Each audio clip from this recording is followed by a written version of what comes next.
Good morning, everybody.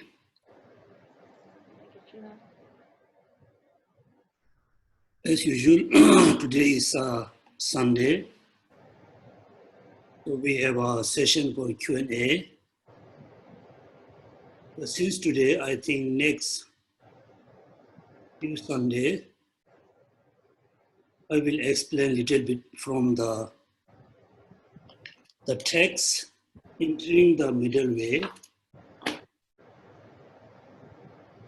The text is actually very important text to know how to practice the 6 perfections,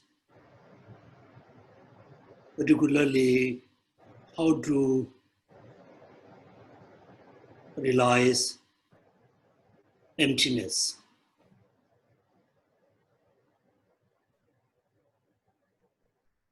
Because somehow most of us, we follow the Mahayan teaching. We always try to practice the Mahayan path. Particularly, we try to follow the Pasangika school or the Nagarjuna school in order to know the intended of Nagarjuna. So he composed 6 treatises. Among the 6 treatises, the precious garland is quite easy to know the meaning. The rest of the text mainly interpreted about emptiness, point of view from Pasangika. Also, there are so many rejection, the meaning of emptiness from the point of view, the rest of the other Buddhist philosophical school. So when you study entering the middle way, this is one of the best texts to know the meaning of Mula Madhyamaka Karika, because when you open the Mula Madhya Karika, it's so difficult to understand, each of the meaning of each of the stanza. Therefore, one reason, Nagarjuna composed this text as a key to open the lock of the Mulamaka Karika.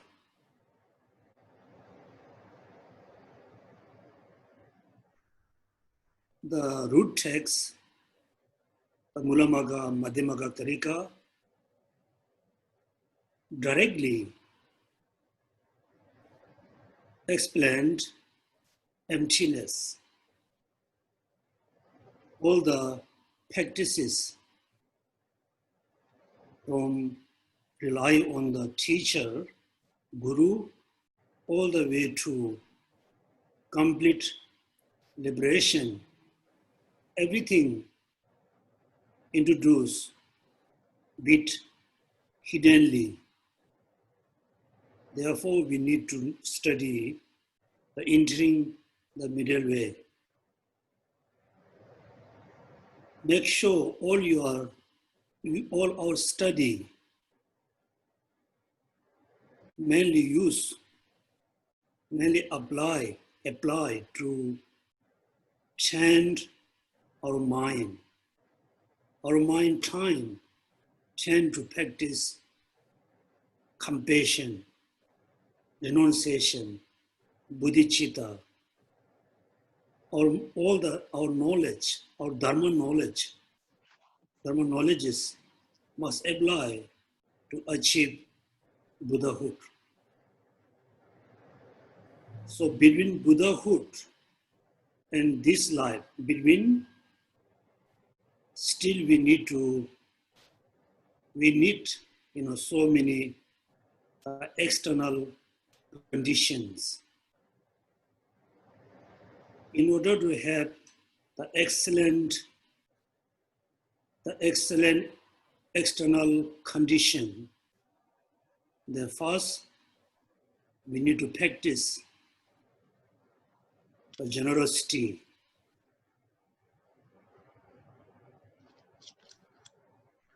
If we only practice the generosity without ethical discipline, without morality, then the result, the fruits of practicing generosity only ripen in the lower realms. Therefore, we can see there are so many Nagas who have a lot of wealth, also non-transcendent like a god, the local deities. They have a lot of wealth. All the wealth ripened into the lower realms. Therefore, we must know the step. First, we practice generosity to have excellent resources. The result, the fruits of generosity, we always wish to ripen into the higher realms.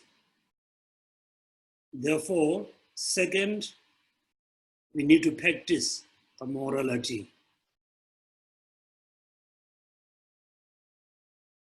As a basic, as a foundation, who practice Buddhism, the path to liberation, the path to the complete liberation, first we really need a renunciation. So when you contemplate, when you think about the samsara, in the past, in the present, in the future, the samsara is full of suffering. Within this lifetime, actually we have more than enough facilities for our survival, but still we face so many problems and sufferings. When we think about the sufferings in the samsara, the second, we really wish to escape, really wish to, go beyond the samsara. Therefore, our practice, our dharma practice must start it from cultivation, renunciation. Therefore, at the beginning, everybody please meditate on or meditate on the samsara.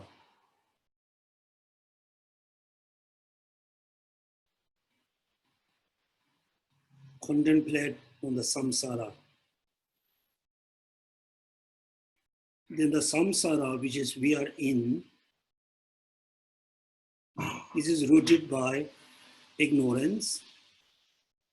Ignorance can be eliminated if we realize emptiness.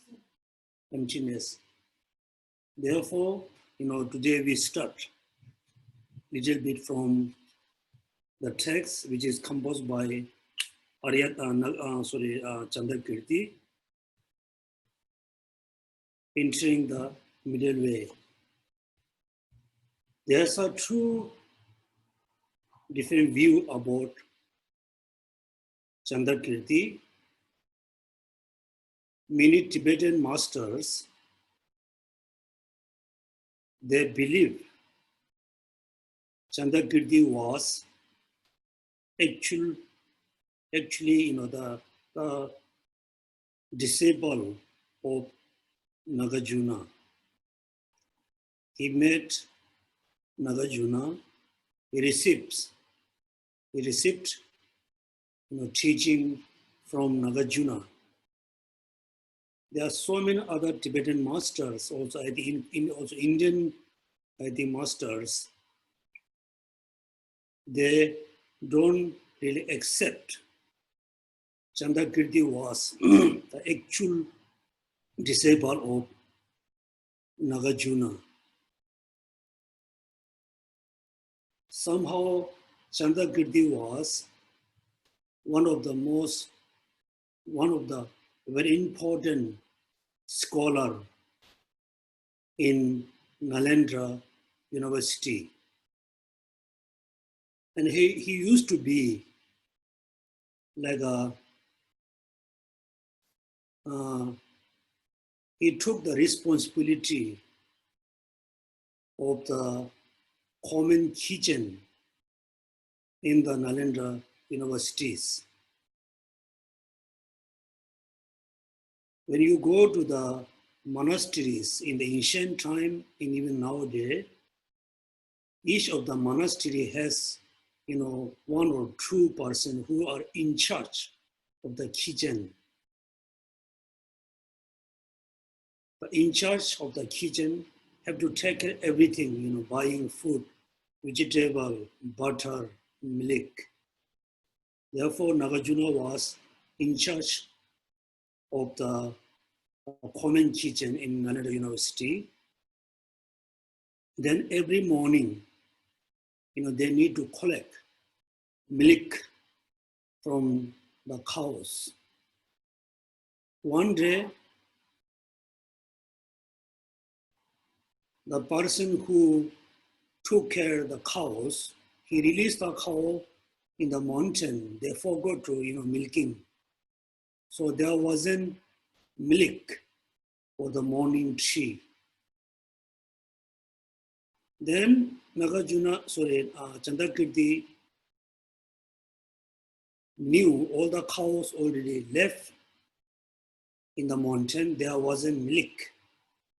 So he drew, a cow picture or painting on the wall. Then he got the milk from the drawing cow. So he was not scholar. He reached to very high level of Bhumi, maybe first Bhumi. Therefore, at the end, I think there was I think I will show you later. At the end of the text is mentioned, how he tried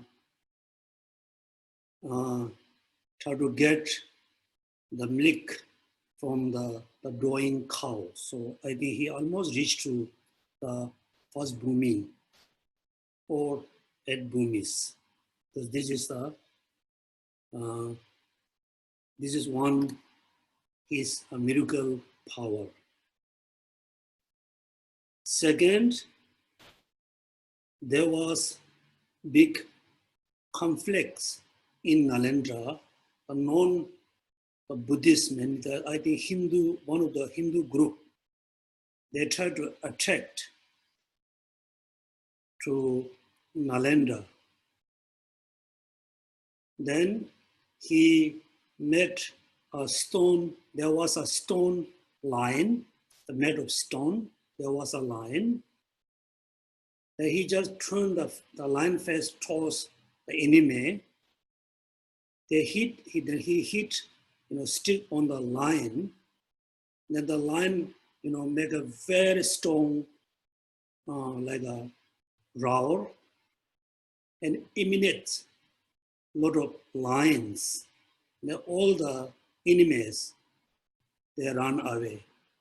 Then he protect one time the Nalendra using the stone lion power. Therefore, he was very scholar, also very high practitioner. He practiced both Tantrayana and Sutrayana. Nalendra was the institute to allow to practice, allow to study the both Tantrayana and Sutrayana. But they practiced the Tantrayana very, very hiddenly. They never practiced the Tantrayana very openly and publicly. So we will start the text from Nagarjuna.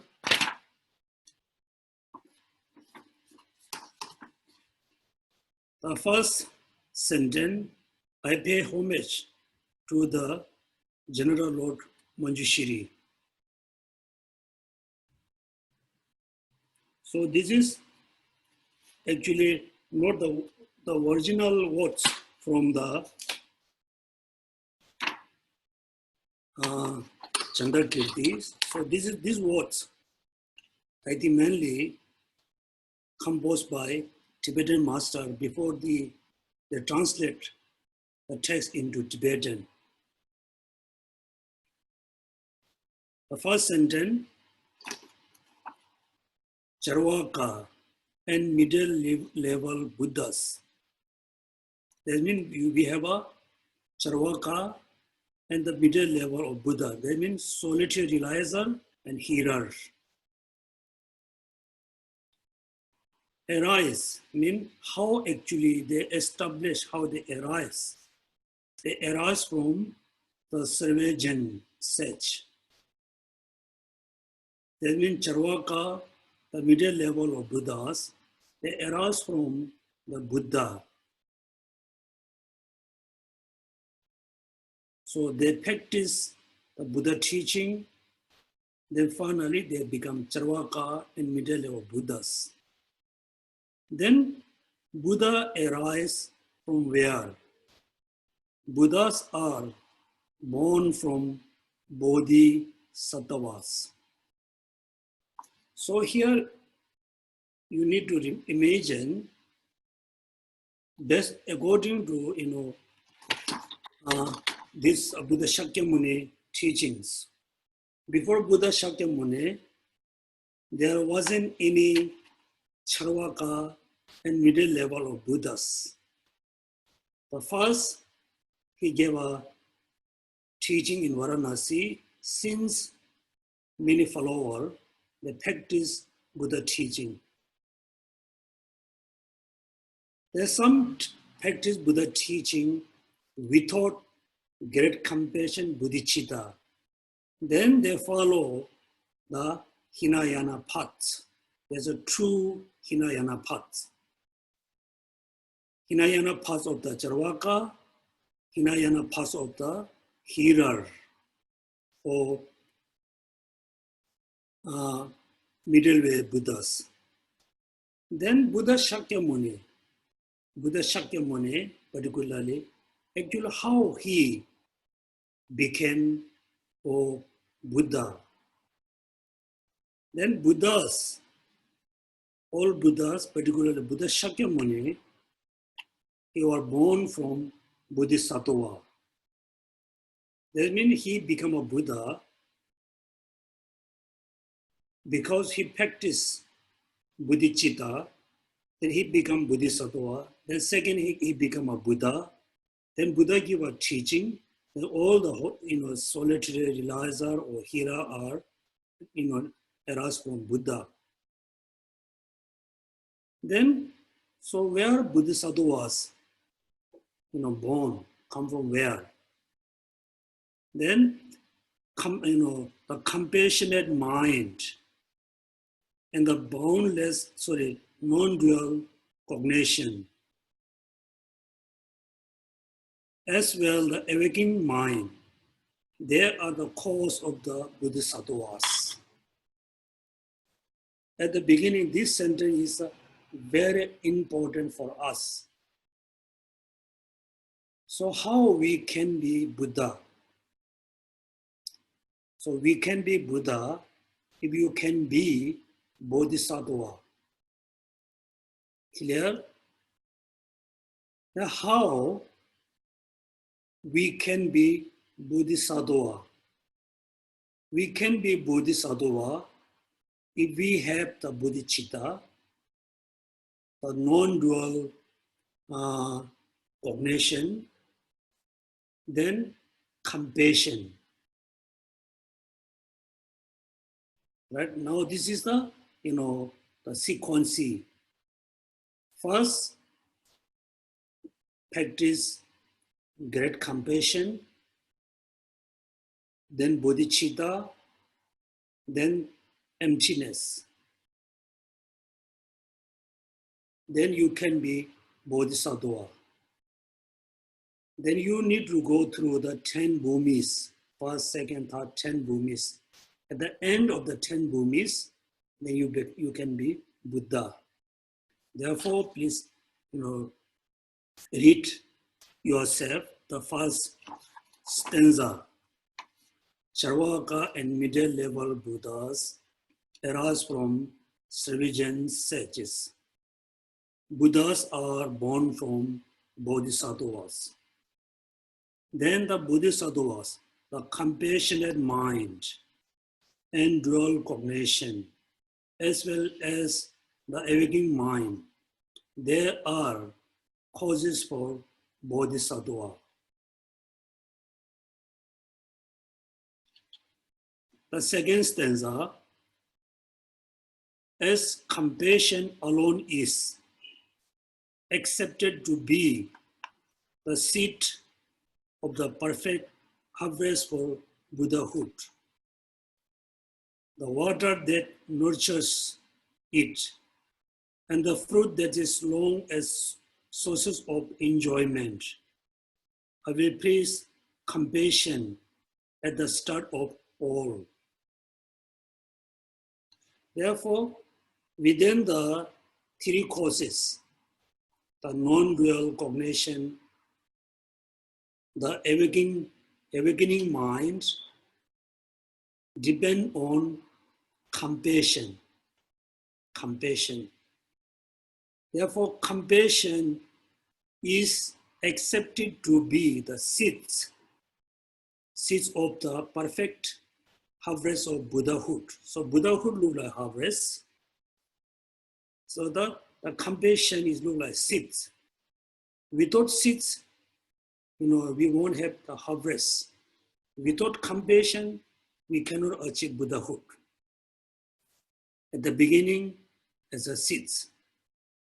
In between, the compassion is like water that nourishes it, which nurtures the Buddhahood.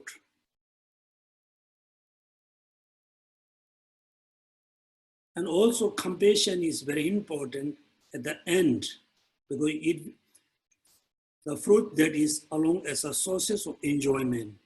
Therefore, I will praise compassion at the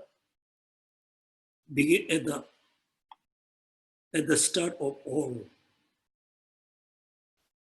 Generally, all the Indian masters praise like Buddha, Bodhisattva, Manjushri. But Chandrakirti, at the beginning, before he composed the text, he preached to compassion. Because he want to show us what is the most important practice to become Bodhisattva, then to achieve Buddhahood. Therefore, compassion is very important. Therefore, he preached to compassion. When he preached to compassion directly, then indirectly, He prays to Bodhisattva, he prays to the Buddha, he prays to all the Buddhas. Also, this is also a very important teaching for us. If we wish to be Bodhisattva, practice compassion. Wish to be Buddha, wish to achieve complete Buddhahood, practice compassion. Therefore, the compassion is very, very important in the Mahayana teaching, in the Mahayana traditions. Okay, therefore, once more, please everybody read the second stanza.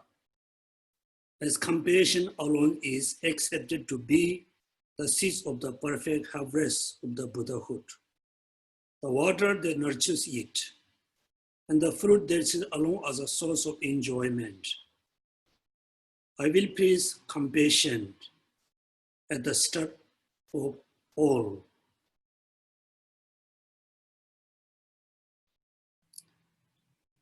The next sentence.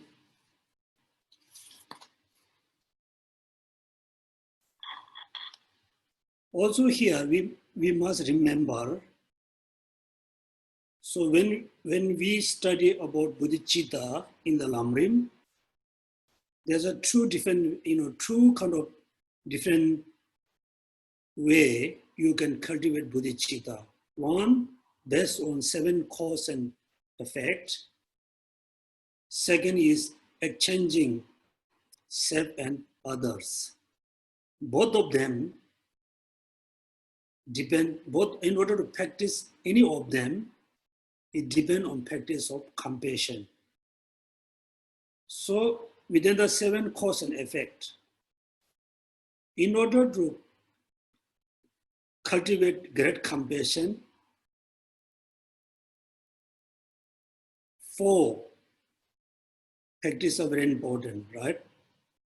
Recognizing all sentient beings as a mother, remembering their kindness, and repairing their kindness, then great love. Then you can have a compassion. When you have compassion, then you can have the altruism. Then bodhicitta is very easy to achieve. Without great compassion, we really cannot accomplish bodhicitta. No bodhicitta, no bodhisattva. No bodhisattva, no 10 bodhisattva bhumis, then no Buddhahood. The second, practice of exchanging self and other is also depend on practicing compassion. When you have a very compassion, towards someone, you really have a compassion towards one of your dearest one. Then when somebody, your dearest one sick, then you really wish, instead of he or she is sick, I can be sick. You are ready to exchange your happiness and their suffering. You are ready to give your happiness to them. You are ready to accept their suffering because you have a compassion towards the person. Therefore, this lesson is a very important advice for us. Any of Mahayana practices depend on compassion, great compassion. So second, how we can cultivate great compassion. Then the stanza number 3, 4 is introduce us how to cultivate compassion. Number 3, first, with the thoughts, I am, they cling to a self. Then with the thoughts, mind, first we have a sense of I, then second we have a sense of mind. Then they became attached to the things. This is the actual meaning. So this is, asking if somebody asks a question, why we are in problems, why we have all kinds of sufferings, why all sentient beings has a sufferings, problems. All the sufferings and problems not really arise without causes and condition, without arise from causeless. There must be a cause. There must be a condition. Therefore, the non-Buddhist in the ancient time in India accept two schools. One is the Jainism, Jain tradition. Second, the school, they don't accept the previous and next life. Otherwise, all the ancient Indian, schools, the philosophical school, they believe in to creator, the God. As a Buddhist, also we believe there must be a causes and condition, not because of the, the Bhagavan, because of the I. We have us I, me, I. Is conventionally we have I. But due to, misunderstanding, we cling I as a independent I. We cling I as an independent I. Then second, when you think this is mine, this is mine, this is my cup, this is my body. Second, then also we have a sense of clinging. The things exist as a independent. This means the ignorance is the root to cause sufferings, problems, also samsara, I. Therefore, the two stanza, two line. First, with the thoughts, I am. Not just I am, they cling on a self. Self, I as a self, without depending on anything. Then with the thoughts, mind, I and mind, they become attached to the things.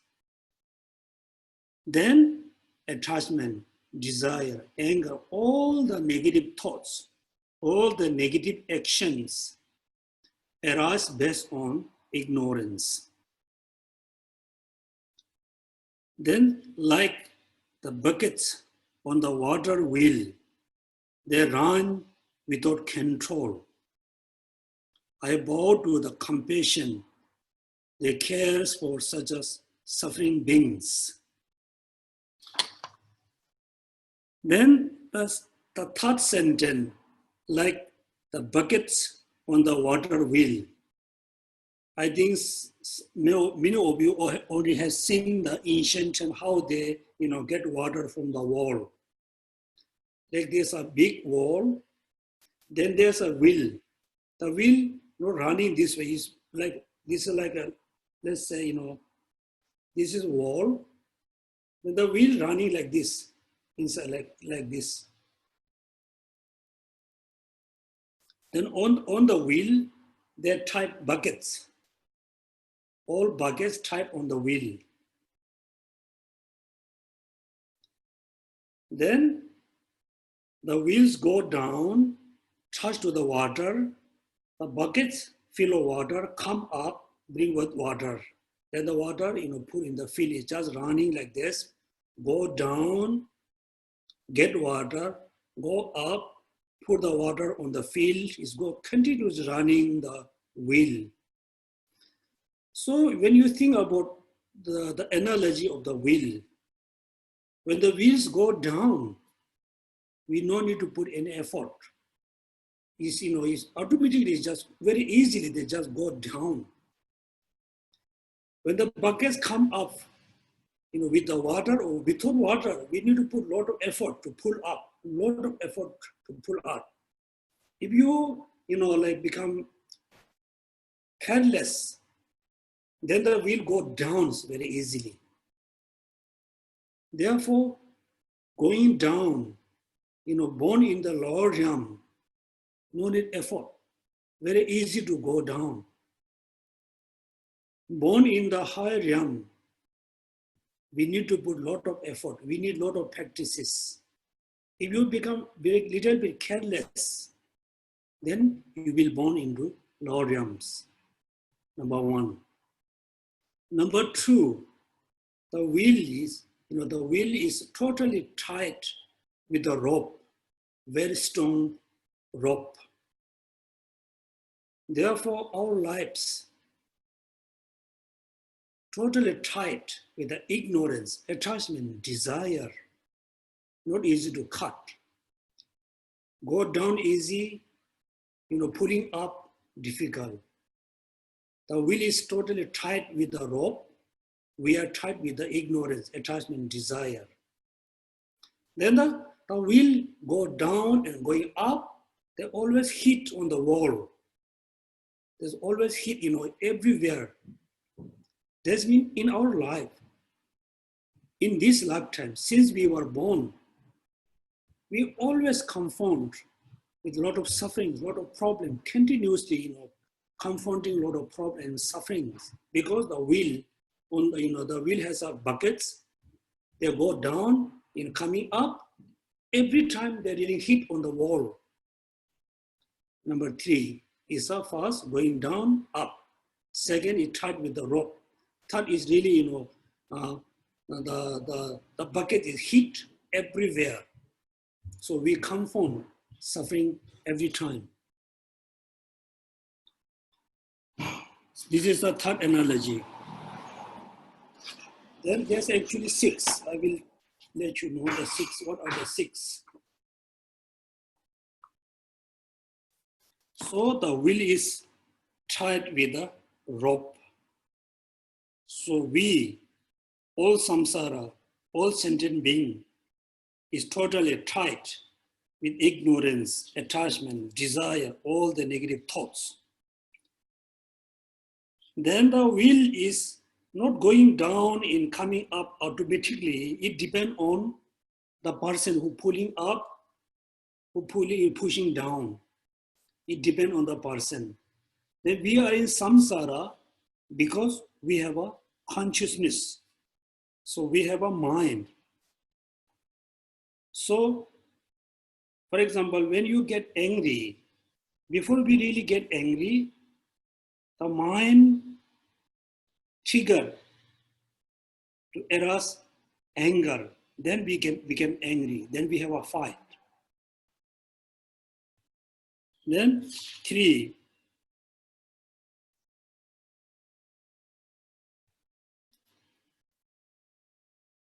so that the wheel, turn continuously, because the wheel needs water. They stop the wheel, then they stop the water. Therefore, we were in samsara continuously without stopping.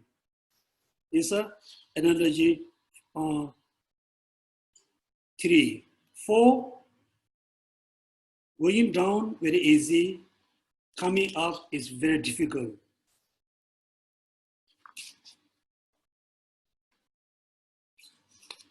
Then the ignorance, clinging, attachment, they are not, really certain kind of order. Then the buckets on the wheel, there's not, we can say number 1, number 2, number 3, number 4. There's no certain order. These are analogy 5. The analogy 6, the buckets, hit on the wall every day. So we have a suffering of changes, then the pervasive sufferings. So the first 2 sentences is telling us how we should cultivate compassion towards others. So when we apply this, first 2 sentences, the meaning based on us individually is help us to cultivate renunciations. When you apply this analogy with others, is help us to cultivate compassion. So that's why the first, the third stanza is introduced as the compassion merely focus on sentient beings without any, differentiate. Just, but now you look at, we think ourselves, we are tied with all the negative thoughts. We always, confront with the problem and sufferings. Doing bad things is very easy. Doing good thing is very difficult. Then slowly you wish, I really need to overcome the suffering. I really need to, go beyond the samsara. Then you think for others, when you think somebody has a lot of problem and suffering, then you will know why the person has a sufferings. Because of remember the 6 analogies, 6, examples based on the wheel. Like buckets on the water wheel, they turn without control. I bow to the compassion that cares for such a suffering beings. Then the 4th stanza leads to another true compassion. 4th stanza, through intense dedication with this I think 4th. Being are like reflection of the moon in the reclining water, seeing them as a fleeting and are devoid of intrinsic nature. It's talking about two another compassion. First, mainly focus on the suffering beings and cultivate compassion.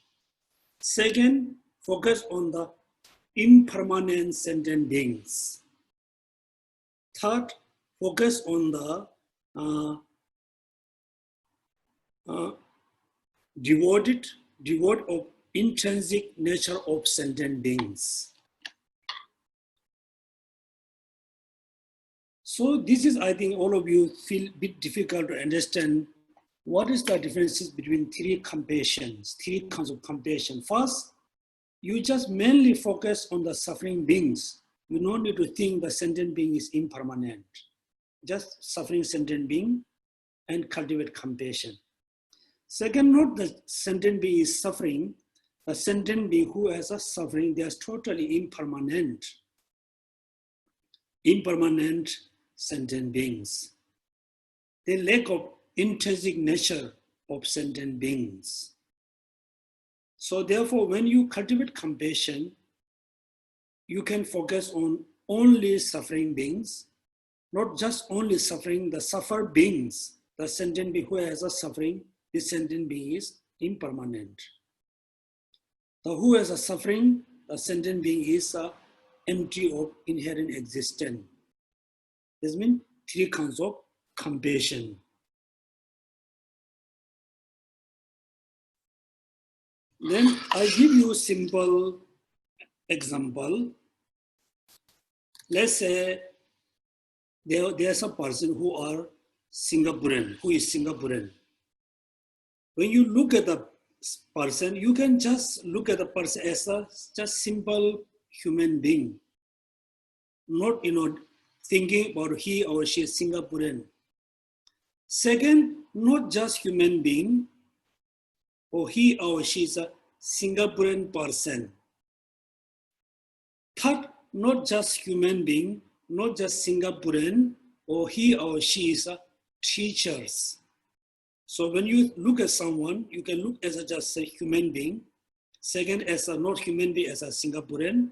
Third, not only human being is Singaporean, as a teachers.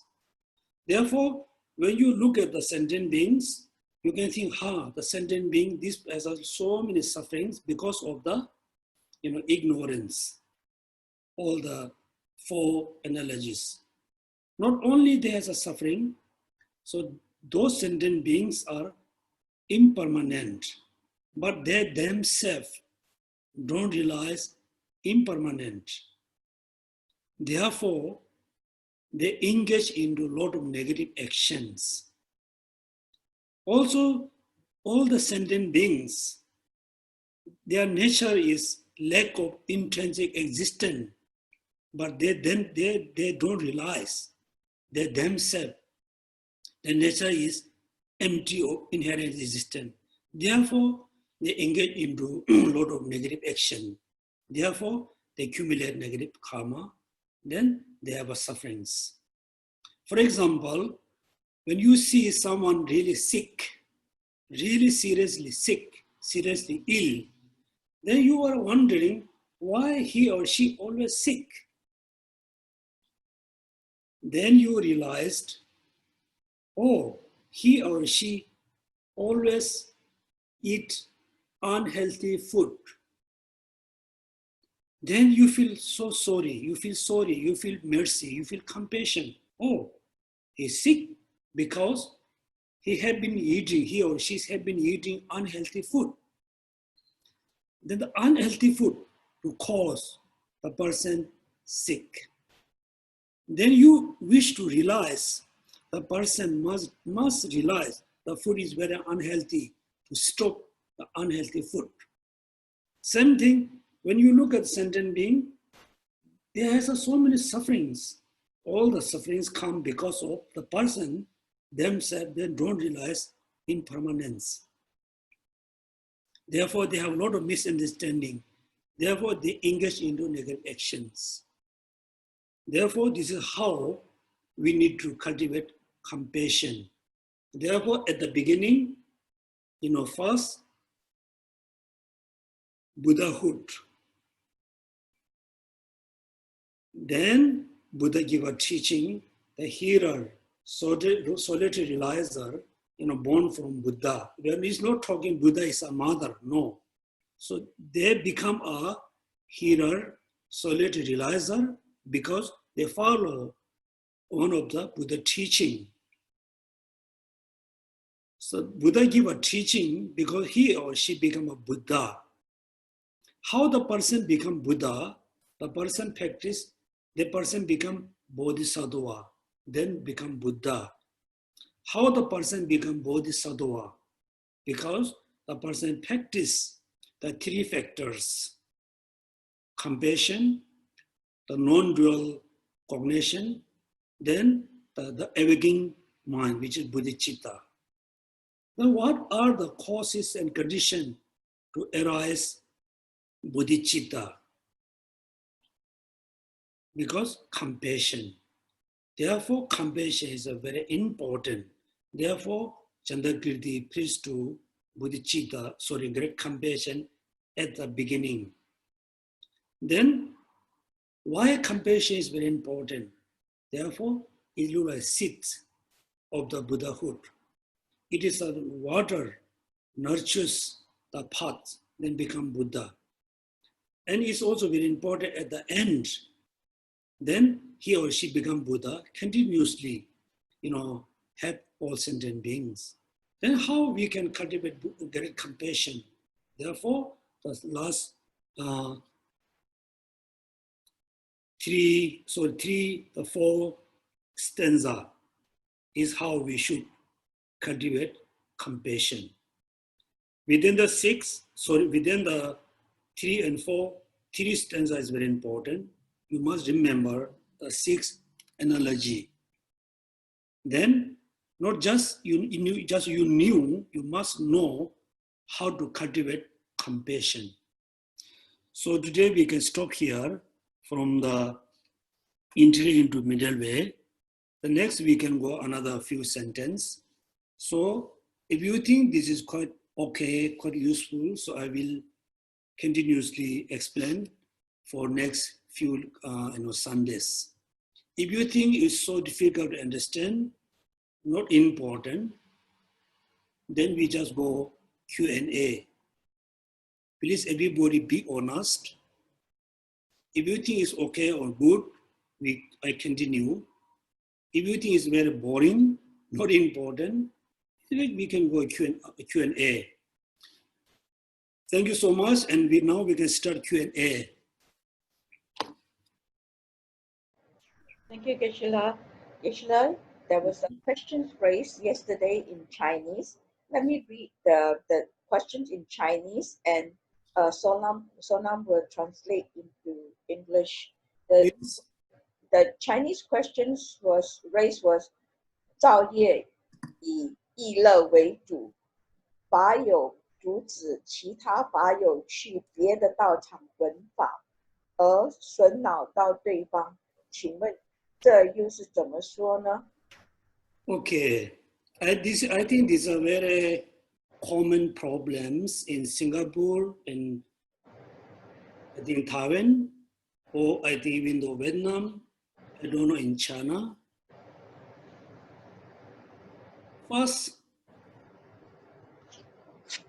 the person or the group of people or the monk who build a temple and center, we must know what is the purpose.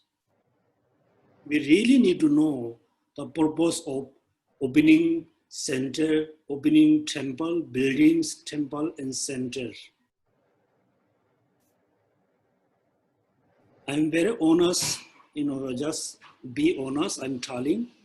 Somebody open a center or temple mainly for collecting money, making money. Then somebody open a center or temple,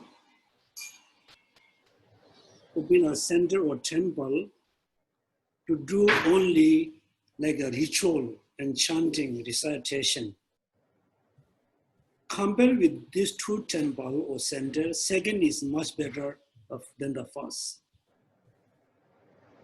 A third, somebody open a temple or center, whatever place for public or individual, mainly for Dharma study and practicing Dharma.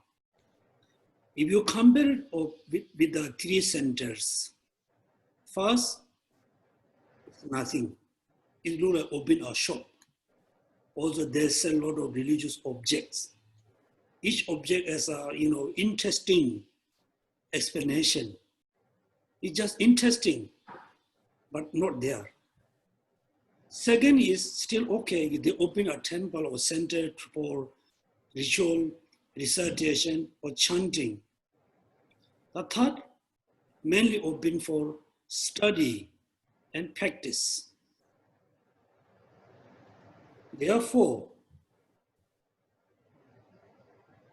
when you are sick, you are looking a doctor, not just a doctor, you are looking a good doctor who can help you cure your sickness. So you have the rights, you have 100% rights to see any doctor and good doctor. Any of you have a rights to visit any center. You have a rights. Nobody can stop you to visit this center, that center. The most important, you must know why I am visiting this center and that center. If you want to just make a donation, then it's okay, you can visit the first kind of center. Just collect the donation. If you're looking at a center or temple who perform a lot of ritual, chanting, recitation, then you can visit the second center, second kind of center. No, you're not just looking at a center where you can make a donation. You're not looking at a temple or center who only perform ritual and chanting and recitation. You're looking at a center to have a proper Dharma class, proper Dharma practice. Then you must visit a third kind of center. So, and also, for example, your friend like center A. You should not push your friend come with you to visit the center A.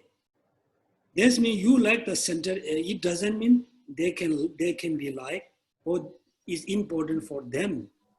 You should not push your own kind of idea to someone. Therefore, look at actually all the Buddhist centers. I wish all Buddhist centers just open for Dharma study, mainly study.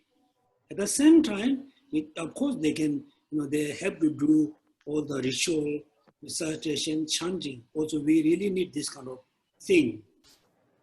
So therefore, I'm not sure, before you stop your friend to visit the center, you need to know two things.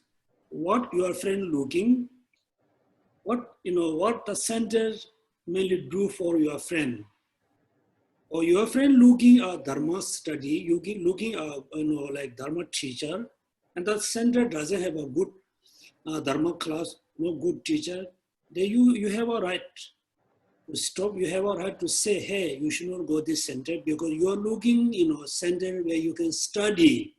This center doesn't have a good teacher. Or your friend is not looking at Dharma teacher. Your friend is not looking at a place to study, only looking to recitation, then let them go.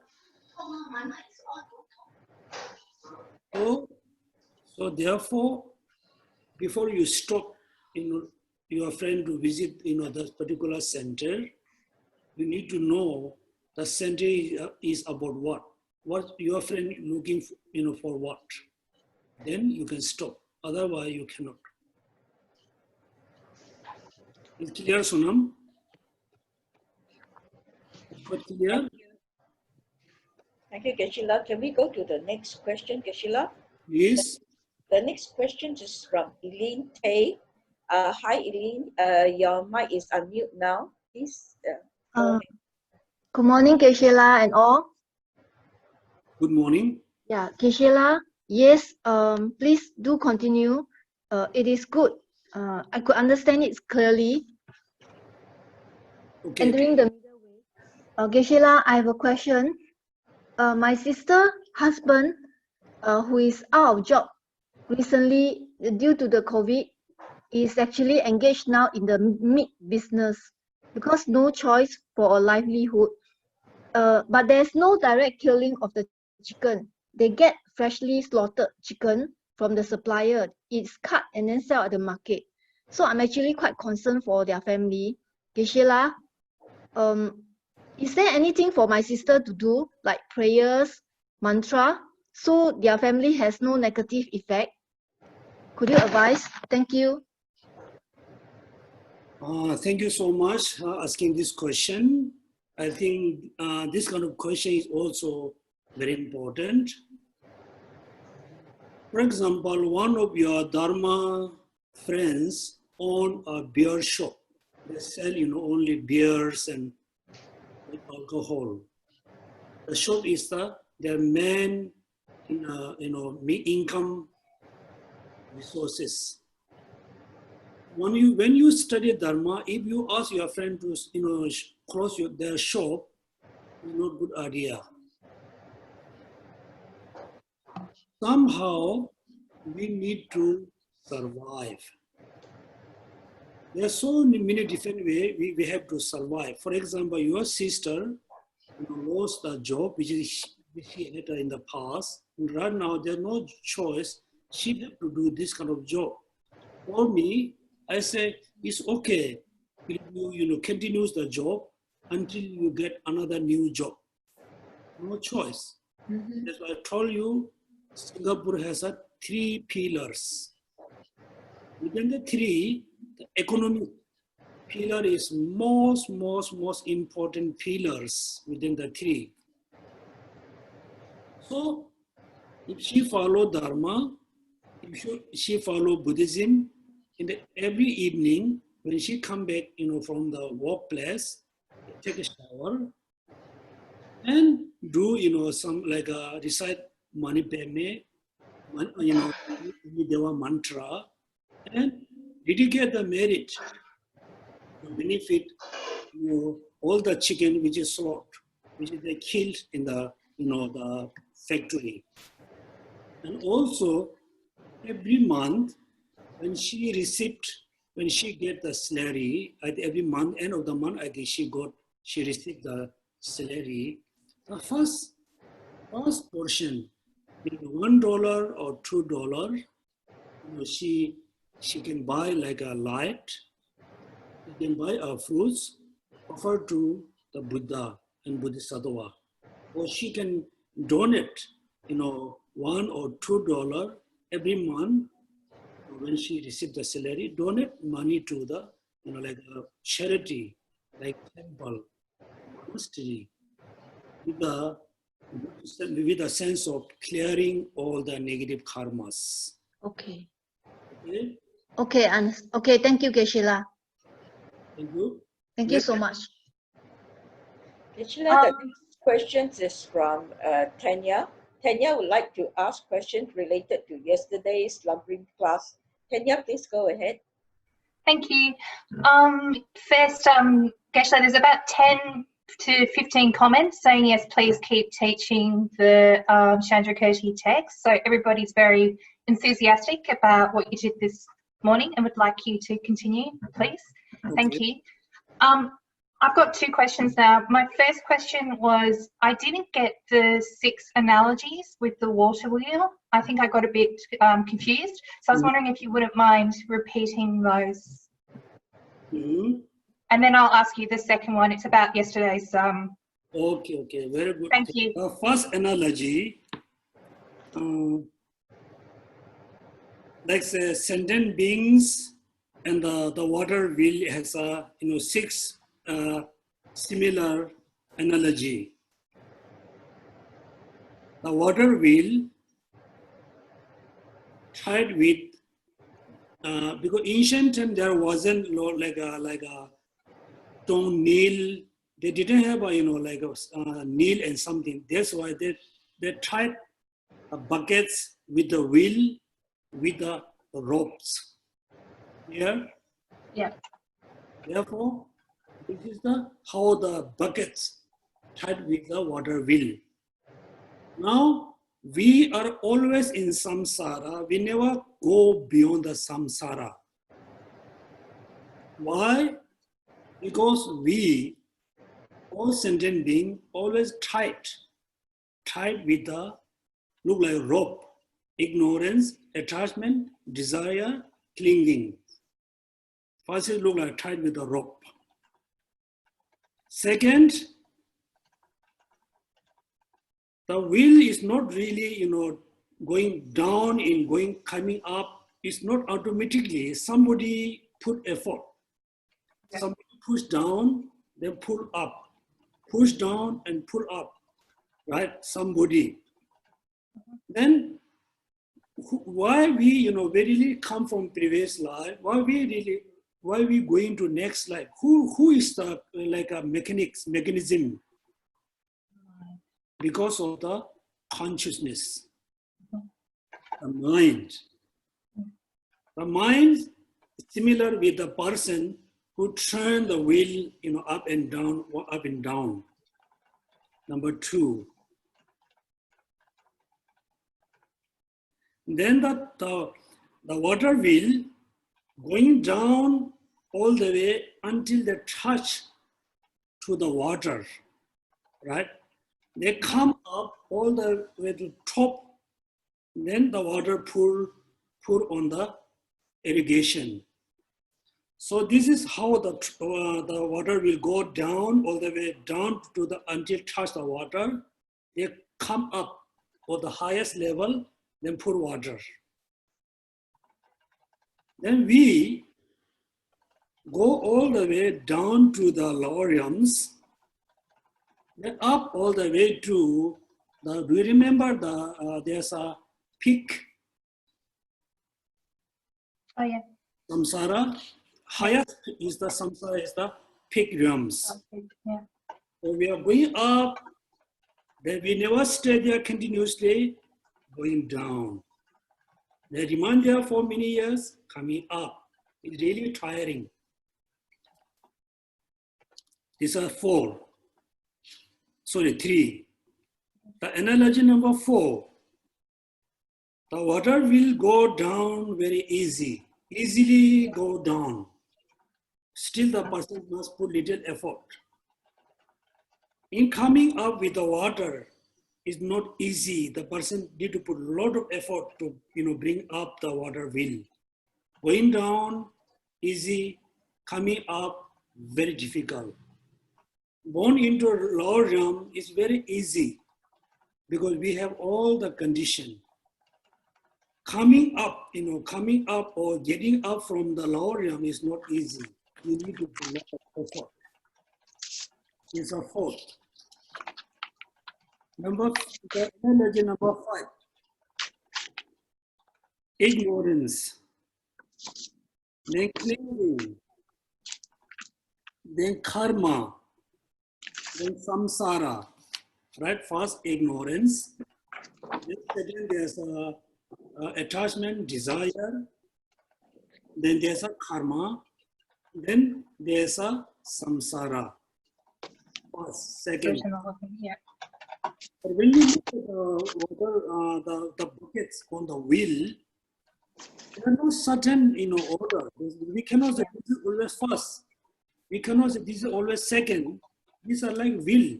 There's no really proper order. We should come first, we should come second. Therefore, when you think about the ignorance, afflictive emotions, karma, and samsara, it's like always turn. Ignorance, then the afflictive emotion, karma, samsara, then samsara again ignorance, they create karma. There's no such as, we can say this must be first, this must be second. Because the wheel, the buckets on the wheel, they are not such, such as, number first, second, third. This is analogy 5. The 6th one, now you can imagine the buckets on the wheel, when they're going down, coming up, still always they bang on the wall, bang on the ground. Coming up also bang on the wall. Always bang, right? Therefore, within one day, how many suffering we experience, how many problems we confront. Therefore, we are in samsara, always confront with a lot of problem and suffering. like the buckets go down, coming up is always, touching on the ground, touching on the wall, there's always bang. Therefore, this analogy is 6. Clear? If you really want to know more detailedly, then you can, I don't think it's translated into English, the commentary on the engineering middle way by Lama Tsongkhapa. Clear? Yes, apart from analogy 5, Mm-hmm. I'm just thinking that I didn't understand that one because the wheels, the buckets on the wheel are a certain order because they're tied on. So there are 1, 2, 3, they will always come in. So I didn't understand that analogy. Can you repeat, please? Analogy 5, I don't understand. The wheels on the buckets on the wheels are tied on. So each bucket is in an order, but the point was that they're not in an order. If I ask the buckets on the wheel which is tied up, which one is number 1? Which is number 2?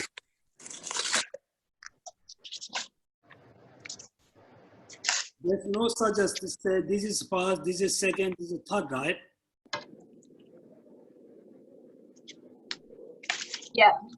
Yeah, I understand. Thanks. Right? Yeah. Therefore, you cannot say the ignorance is always first. In order to arise the ignorance, also ignorance about something. That means, so here what you need to learn, you need to learn how to complete the 12 links interdependent is complete within how many lifetimes, right? Therefore, ignorance arises afflict emotion. Afflict emotion arises karma. Karma, produce the samsara. Again, the samsara also produce ignorance. Therefore, there's no such as order. Yeah? Okay. Yeah. Okay, next question, please. Next question is from Nathan. Sorry, Perry. Tanya have another question. So Okay. maybe, yeah, we let Tanya finish our Thanks, question. Perry. Thank you. Sorry, Tanya. No biggie. Thank you. So my second question was about yesterday's teaching. I was wondering why Lama Tsongkhapa spelt out 10 recipients of giving when those 10 recipients are really comprehensive and already include pretty much all types of recipients you could have. So I was wondering why Lama Tsongkhapa spelt it out that way. Was it an emphasis? So I think I might be missing something. I think this is very important to mention by Lama Tsongkhapa. He mentioned this on one of the sutra, but look at, when we practice generosity, we are happy to give things to the person whom we like. So when your enemy come, we are not happy to give things to our enemy. That's why we were saying also we must include our enemy in our recipient of generosity. And also, generally, people are very happy to be generous for the Sangha who has a good moral practice, moral conduct. Then sometimes you can see, oh, he or she is a kind of Sangha, but he or she is not have a good moral conduct. They don't practice the morality. Then they are not happy to give things to those people. That's why Lama Tsongkhapa said, no, you should not, discriminate, also include those kind of people. So mainly he was saying we must, include all kinds of sentient being. We not explicit, because he's she's my enemy. Oh, she's no good kind of monks and nun. So make sure when we practice generosity, we must generous for everybody. So he was saying, this is kind of, we could always explicit. So he was saying we should not explicit, we must include. This is, I think. Okay, quite clear? Yes, clear. Thank you. Okay, thank you. Next question, please. Next question is from Mayfen. Mayfen, you're mute now. You can go ahead. Please. Hello, good morning, everyone. Can you hear me? Yes, yes. Okay, thank you, Geshe-la, for your teaching. I have two questions this morning. My first question is about livelihood. So let's say for a family who has actually, they are engaged in poultry business. That means they raise the chicken for the eggs. This doesn't involve directly actually sacrificing the chickens, but the chickens are actually confined to a restricted space. So it's kind of also animal cruelty. So is this considered bad action, bad livelihood? Yeah, this is my first question. Okay, so I will answer as on what I think about.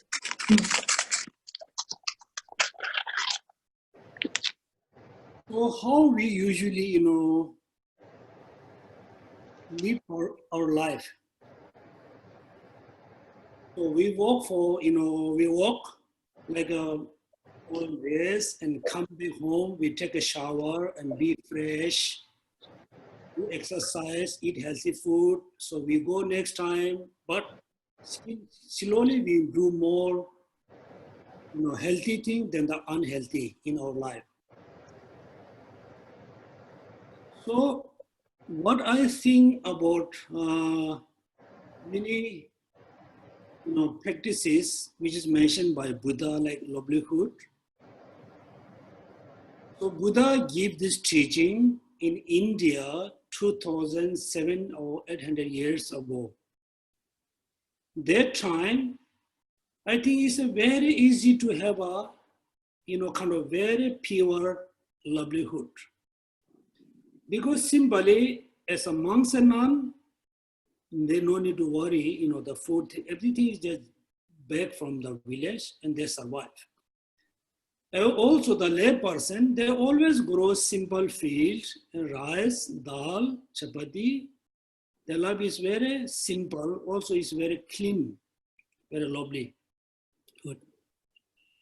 And this day, particularly on the 21st century, our life is very complex, very complex. We need a job. There's not many options we can choose. We always have a one or two options, maybe always a one option. Without choice, we have to take the job.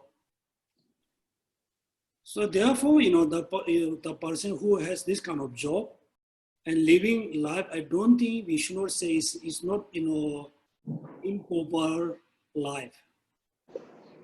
Improper life. So therefore, it's okay. This kind of, she has this kind of job. We should not feel, regret about this kind of job because no choice. No choice. Therefore, we should not think, the person have a kind of healthy livelihood. So this is, I think, this is my answer for you. I really don't know what to say much. Thank you, Geshe-la. My question too is regarding the precept we have to keep, the 14 precept we have to keep after taking empowerment. So one of the precepts is we should not actually develop negative perception, thoughts for others. So but we have this habit is, or maybe it's our education, that we tend to, that we want to, when we have a problem, we will actually prefer to speak out, identify the problem and speak out about it. And when we identify it, then we can solve the problem. So there's this, when the precept said that you should not have negative perception, and so how does it help us in actually solving problems? I mean, I'm confused about. No. Look at, because they said we should not have a negative perception. That means somebody, let's say, the object is like, I'm giving an analogy. The object is white, color in white. Actually, it's white. Due to your eyes vision problem, you cannot see the object is as a white. You can see a bit black or black. Then, due to your misperception, due to your misunderstanding, if you say, oh, this object is black, that means you have a misperception. Therefore, somebody somebody has a lot of problems. Is it okay to recognize problem as a problem, negative as a negative? Somebody doesn't have a lot of negativities, but you impose, you think he or she has a lot of negatives. This is again perception. Therefore, it's okay to analyze. Definitely, it's okay to analyze. It's okay to investigate about the person. Doing investigation, doing analysis is not problem.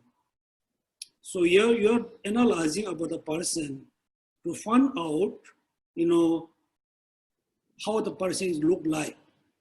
Then you find out, oh, the person has some problem, some kind of negativities. Then you can solve the problem. The motivation was very good. Somebody tried to find, faults in order to look down, in order to criticize, in order to, make, the image bad, then it's no good. No good. Also, after you receive the initiation, you need to follow the 14 precepts. Also, it depends on the disciples. If you are really Bodhisattva, actually, if you are really Bodhisattva, there's a different ways. So we are very ordinary, person. So we cannot be as the Bodhisattva. We cannot be as the advanced disciples. Therefore, it's okay. You can think about the person. You think, you can investigate the faults in order to solve the problem, in order to correct the person. With a good motivation is okay. With a bad motivation, then yes, you against a precept. Okay, so to summarize, we always have to actually examine what is our motivation. Yeah. Okay, thank you, Geshe-la. Second question. That is my second question. Okay. Okay, thank you. Okay. Any question? Okay, let me read these questions in Chinese. 请问什么是无二会? Okay, I can understand. 请问什么是? Okay, the non-dual, we Tibetan I think called Nisu Mepa. Non mean like a non, dual mean true. There's no such as true.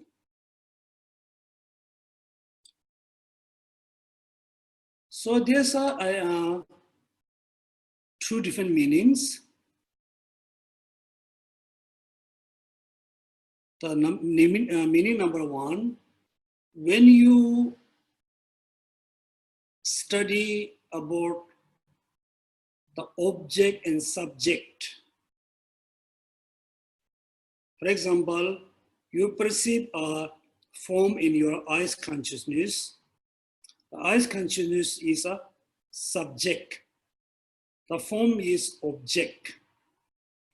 When you study both of them separately, when you study object, the object is also not exist inherently. When you study the subject, the mind, the consciousness, also the consciousness not also exists inherently. Therefore, object and subject, none of them exist inherently. And also object, sub-object cannot be exist separate from subject. The subject cannot establish totally from the object. Object depend on subject. The subject depend on object. Like a big and small. The small cannot establish without depend on big. The big cannot establish depend on small. Therefore, object not exist inherently without depend on object. Object not without establish, we cannot establish subject without on object. One meaning. Second meaning, so let's say right now, when you meditate on compassion,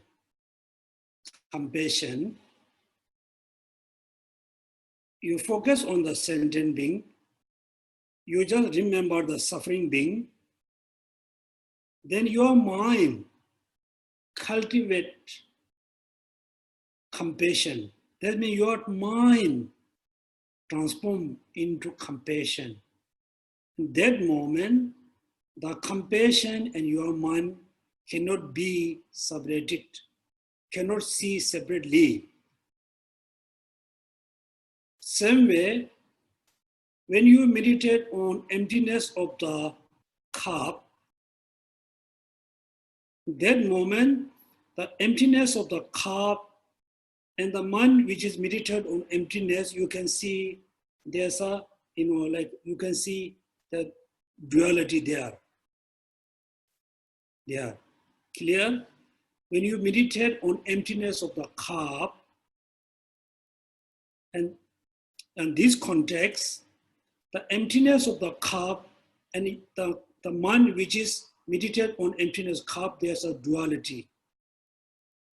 When you meditate on emptiness of your mind, and that in this context, there's no true, there's no duality. The mind which is meditated on the emptiness of the mind and the emptiness of the mind, not true. The mind itself meditate on emptiness of the mind. Therefore, this is the second meaning of non-dual. There's no true things there. Yes, this is the meaning of non-dual. That means there's no true separately. We cannot establish object and subject separately. Particularly when you meditate on emptiness of your mind, in this context, there's not such as true things there. For example, we cannot see, your eyes consciousness cannot see the eye consciousness. If you're able to see, then there's that, in this context, there's not such as true. Okay, clear? 你听得懂吗？听不懂。Okay, next question, please. Geshe-la, there's no other questions so far. We have done the polling, and majority of the participants, the students here, prefer to have the Geshe-la to give teaching on entering the middle way text discourse, and the polling is right on the screen now. 97% say definitely. Please continue with this new format, Geshe-la. Okay, Joyce. thank you so much for attending the class. So I know many people, particularly all of you who are in the Zoom, you're very interested to learn. You're very, happy to know more about Dharma, which is very good. I'm not saying it's no good, it's very, very good. This most important, you must know why you want to know, why you want to learn. You want to learn because you want to increase only Dharma knowledge. You want to increase your knowledge, only knowledge increasing. Then there's no point to have a lot of Dharma knowledge. Finally, then you become, like a library. You have so many Dharma knowledge, but no benefits. Here you must think, I really want to know how to practice 6 perfection. I really want to practice the 6 perfections. Therefore, I want to learn. I'm very hungry. Therefore, I want to eat. I'm not hungry, but I want to taste the food. That means you're wasting your money, right? You must think, I want to eat because I'm hungry. I want to drink because I'm thirsty. I'm not thirsty, I want to drink. I'm not hungry, I want to eat. Then there's no point to eat, there's no point to drink. Therefore, please, because I'm a bit, concerned about your Dharma knowledge. Make sure you apply the Dharma knowledge. Make sure you want to learn because you want to practice. You want to learn because you only want to increase your Dharma knowledge, then it's no good. So I will continuously, explain the entering the middle way. Sometimes, the topic is a bit boring. Sometimes it look like, a bit interesting, which is okay. So most important, please, practice whatever you learn. Try to transform, try to change yourself. Happier person, better person, less negative thoughts, easy to be friend with everybody, not easy to be, anybody. Try to be more happy person. Then your happiness you can share with your family. That's your husband. Through your study, you become good person, happy person. Then your wife, your children are very happy with you. As a wife, you become more happy person. You have a less negative thoughts. Then it's affect to your husband, your children, your family. If your sister, of course, everybody has your relatives. So you have been studying Dharma for many years. You practice Dharma for many years, but none of your friends, none of your families, none of your co-workers not happy with you, means you are not really practicing Dharma. So please practice Dharma as much as you can. Then, I can spend my time teaching Dharma. Also, I'm happy to have this kind of Q&A sessions. But if you don't practice Dharma, then we're both wasting our time. Right? Therefore, please, everybody, practice Dharma. Try to be a happier person. Try to be a good person. Have a less negative thoughts. Have a less attachment. Less desire, particularly less anger. So thank you so much for attending the Q&A session. So we will see on next Saturday and Sunday. Geshe-la? Yes. What happened assuming like your parents already passed on for 20 years, 30 years, and we would just still put their name, but actually they already taken rebirth, like maybe become a human being or this. So how does it benefit? Yes, therefore, when we do the dedication, also when we do, puja, we must include our parents or relatives who passed away 20, 30, 40 years ago. what we should think, wherever they are, if they are born as a human, dedicate a soul for them to have a healthy life, have a lot of wealth. If there are kind of, animals, also, dedicate to have a happy animals. So it doesn't mean that have to pass, the person have to pass away within few weeks, few months. So when you dedicate, your parents, wherever they are, they can receive the benefits of soul offering. Okay, thank you so much. Okay, then have a happy Sunday and bye-bye.